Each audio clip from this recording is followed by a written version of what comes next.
dhugumatti reenfisii reenfa adagaa makiinaa ta'ee harki namaa keessa hin jiraanne keessi keenyas nu boqota.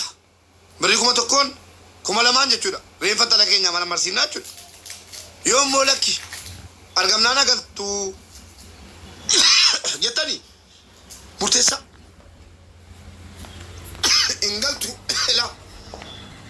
Ingaltu yoo jettan reenfisii hingalu mana marsiifannu malee intala Oromooti. Akkuma keenya hojii hojjechuu biyyaa baate nus bakka itti duunu hin beennu akkatti duunu hin beennu reenfisii mana maramee agalu jettanii maallaqa walitti buufna akkaawuntii haadhaa irratti yeroo isayyuu yeroo reenfa nu agarsiisan reenfa nu agarsiisuu maaliif didan gatii nu asirratti itti muddaa jirruuf nu jala dabarsanii dhaqanii maatiidhaan farramaa jechuun maaliif barbaachise? Ganni dubbadda. Yalla let's go. Okay, mubeki yani wati ko mubeki nabina. Ayye. Witi godhadhee too deema hojii wayii farka qaba. Sirreeffa deebee dhufa. Hundi keessanuu copy link share godha. Ila waa'ee mijaayoo kanaa hundi keessan quba qabdan hoo gidiraa ta'e malee copy link share godha. Obboleetti teenya tana nuti asii reeffi hin argamne jennee iyyaa jirra. Karaa biraatiin immoo reeffi argamee reeffa galchina jedhanii waraqaa maatiitti erganii mallatteessaa jennaan maatiin kaleessan doo mubaarak eegaa oolaniyyuu. Haga mubaarak dhufee waan siniin je'utti hin mallatteessinaa hin galchinaa reeffa nu eegaa jenneeni reeffi argames hin jiru bakka reeffi jirus hin beeknu garuu maatiidhaan reeffi argamee mallatteessaa jedhanii maatii qoraa jiru. Ijoolleen maatiitti dhiyaatan dawwalaatoo obboleessa micayyoo fidaa waan jiru asumaan itti himnee gara tarkaanfii deemutti fudhannaa jechuudha. Dubbii micayyoo kana dubbii qabbannee ta'uuf deemaa jira. Reeffi argames tokko hin jiru Oromoo. Reeffi argame tokkos hin jiru. Reeffi argame nuti dhaqnee reeffa hin laallannaa hin marammarsiisnaa nuu kennaadhaa jennaan bootaa nu oksanii jechuudha. Bootaa nu oksan. Kanaafuu reeffi argame hin jiru. Yoo argamellee marammarsiisnee maaliin akka ishiin duute barree akkasittiin reeffa obboleetti teenyaa galfanna. Sinii galee kanaaf eenyu kanas keessa jiranii obsee isin maasitti dhiyaattanii intinaaf hayyamatoo as gumaan ishiitis ba'ee dhugaan ishiitis biyya Arabaa duutii micayyoo tanaa hunda keessaniif siniif fakkeenya ta'uu qaba. Sinii galeera miti nuti duuneetuma ijoolleen mana Arabaa jirtu duuteetuma reeffi ishii maasitti gad ergamuu hin qabu. Maaliif du'an? Sababni isaan du'aniif maaliin? Kana baruu qabna hundi keenya.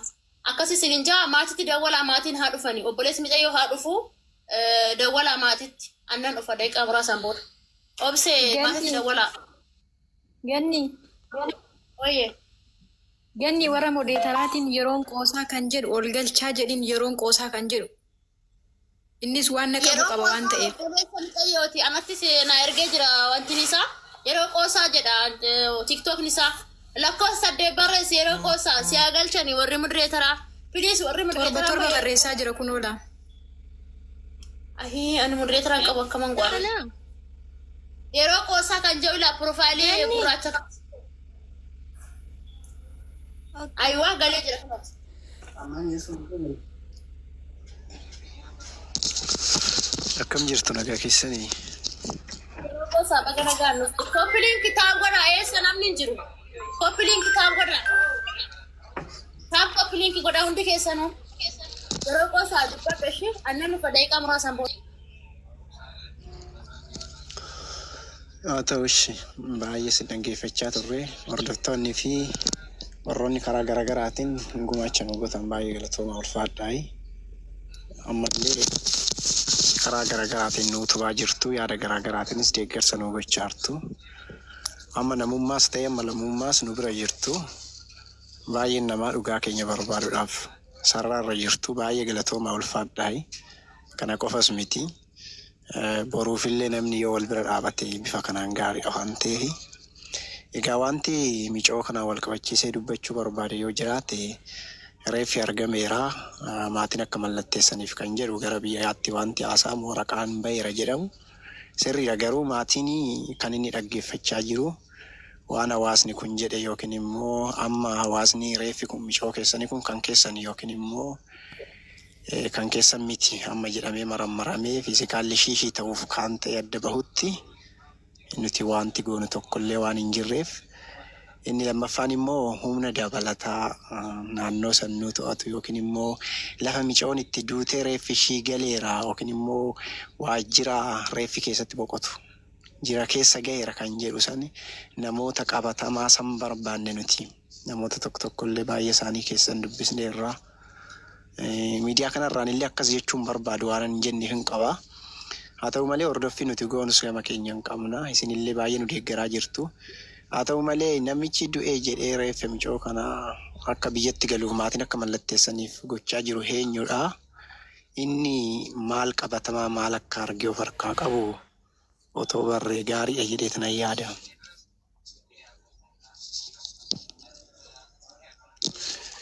Kanaaf nuti immoo gama kan biraatiin yaaliin nuti gochaa jirru Mubaarak illee keessan dubbiseen ture isaan nun argine. Homaa waan qabatamaa tokko. Maatii mucaatii? Nuti maatiidhuma. Biyya keessa jirtaati? Ani biyya keessa hin jiru. Kanas ta'ee sanas maatii mucaa qunnamaan jiraan maal maqaan isaa guddataa moo? Gaaddisaadha. Gaaddisaa Xumuraar. Obboleessa talaa qunnamaan jira. Mucaan kun dhaggeeffadhaa. Oromoo dhaggeeffadhaa. Intalli kun intala Oromooti dhalattuu naannoo Shawaati. Oromummaan si gahaadha. Namummaan si gahaadha. Gaaddisaan kan na dubbise maal wayyaa? Waraqaa fidanii mallatteessaa jedhanii. Waraqaan Saudi Arabiyaadhaa an reeffa gara 40 ol galcheera. Reeffa ijoollee shamarranii. Waraqaan jara bira dhaqu maa inni Saudi Arabiyaadhaa beektu nama itti gaafannu hin qabnu. Nu maatii mucaati. Reeffa malee waa tokko dubbiin barbaannu reeffa mucaa keenyaa nu galchaa ka jedhu mallatteessanii kennu. Kanarratti immoo akkamitti mallataa birrii keenya baafnee mucaan maramtee waan isinitti hin duute barree yoo harki namaa keessa jiraate intaloon shawaan sunii fi namichi nafxanyaan sun qabamanii mana hidhaa galanii jennaan isinii galee jara qabsiisuudhaan bakka jirru iyyinee Mubeekoo malee nuti amma akkasiin mallatooftee mucaan kun biyyatti galuun adagaa hamaa adagaa ijoollee shamarran biyya Arabaatiif isaadhaatiif dubbataan jiru. Obboleettiin keenya duuteetti ishii haa ta'u erga duuteetti jedhanii waraqaa keessanii duuteetti amaneera. Maaliif ituun duunee waraqaan bahee hin deemu? Akkamitti duutee maaliif nu dhossan? Mana hakimii isiin jirtu maaliif nu dhossan? Anoo nama nan qaba, nama iqaamaa qabu, nama waraqaa iyyamaa qabu nan qaba danuu. Ijoolleen Oromoo kumaatama dhaqu amma dhaqaa jennaan. Maaliif bakka isiin itti duute nu dhossan? Kanaafuu jennaan qaalittii joonjii jechuudha. Qaalittii joonjii as jala jeesee dhaggeeffattee nafxanyaadhaa afaanii kaa jirtu. Ilmoo haadha ra'u dhageesse ati. Reenfi galu tokko hin jiru eeyyama koo malee. Dhageesse achi wushaa maalanno. Sagaxee ilmoo nafxanyaa. Dhiifama waliin antakamuu beeku. Intala ajooftuu kana laa namni reenfa mucaatti taphataa jiru. Namni ijoollee Oromoo dhaggeeffadhaa. Maqaa Oromootiin diqaalaa nafxanyaa irraa dhalatte jechuudha. Intala kana kan dhiiga mucaa dhossaa jiru jechuudha. Intala kana suuraa sii qabadhaa. Warri Saudi Arabiyaa Riyaadiin jirtan nu barbaada. Namni akkamitti reenfa obboleettii ofii gurgurata. Kan ajjeesifte intala kana. Geessanii kan ajjeesise qaalittii kana. Qaalittii shuuxaamii kanatti jiru ajjeesiftee nama 6,000 tuffattee dheenga dagastii irra galtee Riyaadii keessa warri jirtan piliis ijoollee Oromoo piliis kokkeenaa qaba intala kana reeffa obboleettii keenyaatti daldalaa jirti. As teessee ajjala jirti eeyyee ajjala jirti amma ajjala teessee akkaawuntii adda addaatiin dhaggeeffattee namicha nafxanyaatti dhageessanii kan mucaa keenya ajjeese nafxanyaadha jedhee labsa amma. Inshaallah abbaan barbaade wala hunkuru. Abbaan barbaade wala hunkuru. Erga haqni mucaa keenya ba'an jiraanne namichi nama xaayyeeti nafxanyaata ajjeese mucaa keenya. Ergan dhiyaadhu jedhe gaafa gandummaan kaatee kokkeen ijoollee jalaa qabamtee tiktookii irratti fidamte giddii jaraa nuu baasu akka mucaa keenya jechuudha. Kana bakka furmaanni jiru. Qaalittii ajuuzaa kana jechuudha. Viidiyoo waraabbatee jira namichi. Jaarsisii biyya keessaa yoo dhagaa jiraatte kottuu dhiyaadhu. Jaarsasiitti nu dawwala. Maqaan sii warqee jedhamti siin gumiti. Naa hima maqaan sii. Warqeedha muu beeku Azira jala kana keetooraan kan jedhu ola harkisanitti dubbadhu warra moditaraatti. Qaallitti kun viidiyoo irraa waraabbatee jira naftanyichi warqee jedhamti dhalattuu naannoo shawaati. Shawaa miti yoo barbaadde samaa irratti dhalattu. Kan dhiigan tala keenyaa dhossaa jiru qaallitti warqee jedhamtu ajuuzaa kana namichi naftanyaan viidiyoo irraa waraabbatetu jaarsa qabdutu daa'ima biyya keessaa qabdu sagaagalummaadhaan namichi irraa viidiyoo waraabbate jedheen likkii si galcha jechuudha. Ushitti baalagee akkamitti reeffa boleetti gadi daldaltaati qoshaashaa naamanaa namichi baalageedha nageenye maal hin gadda viidiyoo namni inni waraabbanne hin jiru nama mana isaa dhaqee guutuu sagaagala namichi baalageedha jedhan. Jirra jirtu jenna yaada dabalataa jechuu barbaadeen akka isaan amma seene waraq warra sirra jirtan hundi keessan dhaggeeffata sa'aatii kanatti kaleellee ajandaa biraa mubaaraa kan harkaa qabatanii waan baay'ee jirta qottaana kunnama keessaanis asiin na kunnama maatii mucayyoo kanaa seeratti nu dhaachuu qabu. Maatii qaallittii kanaa inumaayyuu Oromoo moo naftanyaadha ka jedhu adda baafannee kaane seeratti dhiyeessuu qabna jechuudha. Atattamaan waraqata fichisiiftee biyyatti ergite waraqata utuu mucaan keenya hin maramin utuu nu as teenye arganii guyyaa iyyinee reeffa mucaa keenya barbaadaa jirru waraqata fichisiiftee biyyatti ergite jechuudha. Maatii miskiina fanamsiiftee kalee keessaa baafatan jechuudha. Bakka shakkiin keenya dhugaadhaa jechuudha. Qaallittii kana kalee keessaa baasee gurgurate akkasitti dubbanna jechuudha. Lana qoshaashaa jala teessee naftanyaa afaanitti diqaala yoo sirraa bu'ee nan du'eeka umurii koo dhiifama yoommoo narrabsi lakkii isiin gaarii jirti sirrii koo teettanii natti himaa nan gubadheen.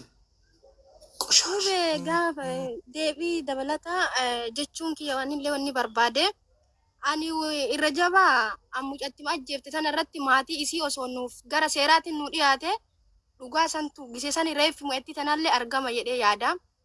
Gaafa maatii isii akka jiruun gara poolisaatitti xaraganii mu'etti tanallee reeffi isiin argama. Sababa isiin duuteefillee argachuu dandeenya.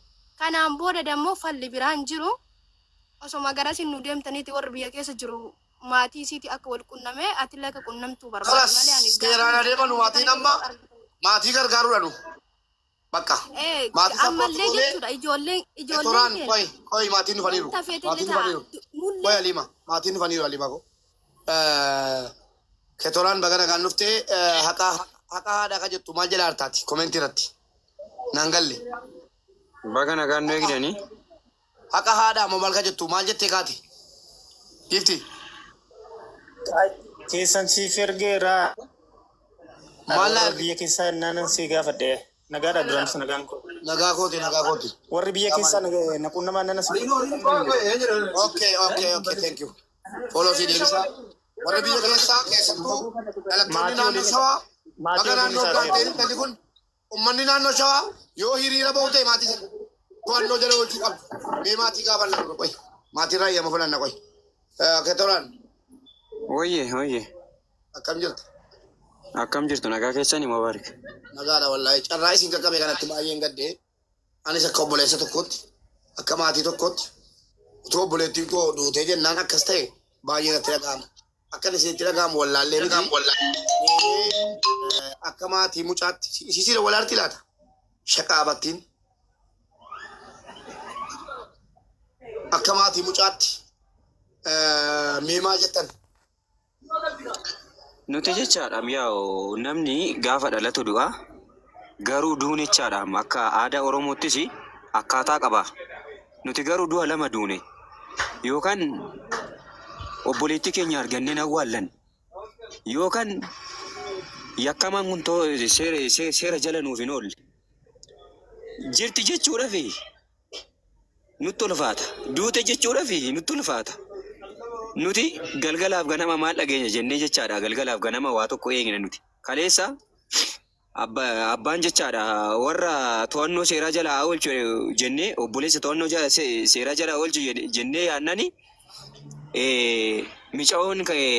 mucaan kan inni keessa jiru aanaa giincii keessa jechaadha achumaan micoon sin dhalataa isa tennaan jaldoodhan abbaadhaniin bakka nuti qabuu hin dandeenye wanta ta'eefoo dhaqaa warra jalduu minamna gaafadhaa bakka nu ilaallatoodhaan warra jalduu dhagnaan mucaan eessa dhaabbatee bilbilennaan aanaa gincii keessa dhaabbatee bilbileen aanaa gincii keessa dhaabbatee bilbilennaan lakkii nuti hin beeknodhanii warra sanii wal quunnaman jechaadha warra ginceteen walga'iirra turre wanta ta'eefoo maal